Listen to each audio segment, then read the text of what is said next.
Graciella Kowalczyk joins me now, and you just saw her perform. So glad to have you with us today. Thank you so much for having me. It's a pleasure. All right, now tell me about the song that we just heard you perform. What we just heard was Sergei Rachmaninoff's Etude Tableau, Opus 35, number 5, in E-flat minor. It was a piece composed still when he was in Russia. As we heard, it was very Russian in its character, very passionate, dramatic, and very demanding from the technical point of view. I know, I was going to say, goodness gracious, the amount of preparation and practice, I'm sure, that went into any piece like that you just performed. Tell me a little bit about that, how hard that piece is. It's difficult, but once you get over the technical difficulties, you have to focus on the musical aspects, which are much deeper and much more challenging. And playing years after years, you change your approach to many different aspects of music, so it takes lots of time. Yeah, so tell me how old you were the first time you touched a piano. I was quite old. I wasn't a 5-year-old prodigy. I started when I was 9-year-old. Oh, that's still pretty young, though. I mean, relatively, for starting out. Yes. Yeah, yes. Definitely. And so you've played all over the world. Tell me some of the places and some of your favorite places that you've performed. Oh, it would be difficult to say. I play over 15 different countries all over the world. Every new place I go is my favorite place for that evening I'm playing.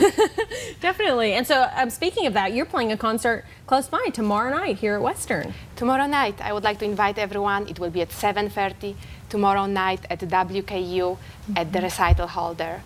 And it will include pieces by 3 amazing composers, Frédéric Chopin, Edward Grieg, and Sergei Rachmaninoff. So everyone will find something for themselves. And I hear a lot of musicians, say that the music they play and the instrument that they choose to play can kind of be their own therapy. Do you find sometimes if you're going through something, sometimes just sitting at the piano, does it kind of clear your head? Does it have that effect for you? Oh, absolutely. It's your best shrink ever. Definitely, yeah. So if people ask what your shrink is, you're like, oh. Oh, it's at the piano. 24/7, there for me, no costs involved.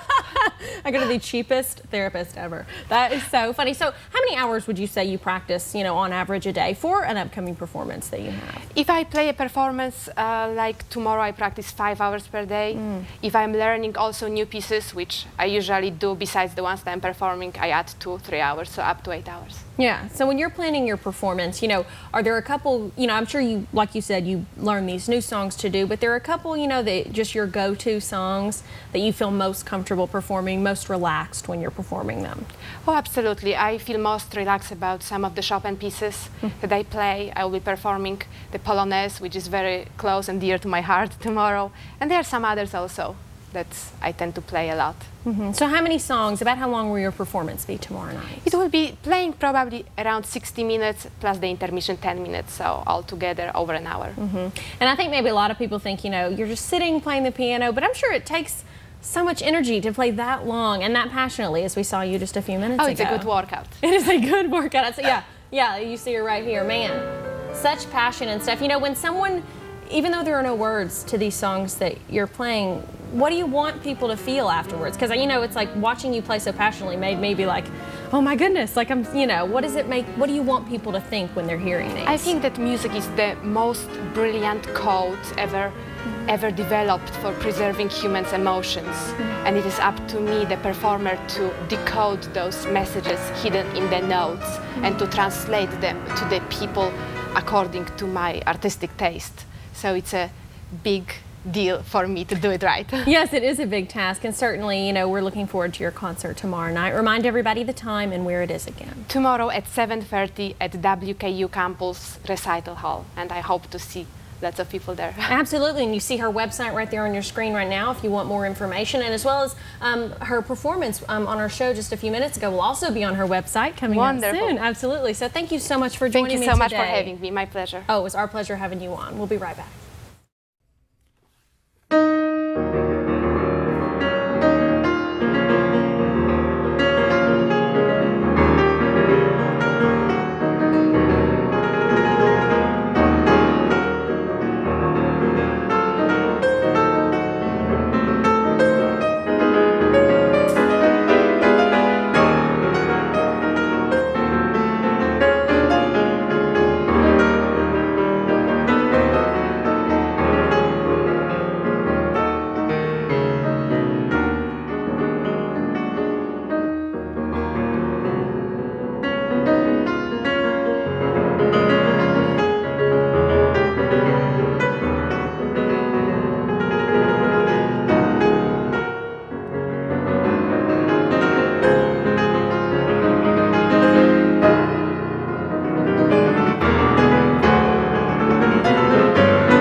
you.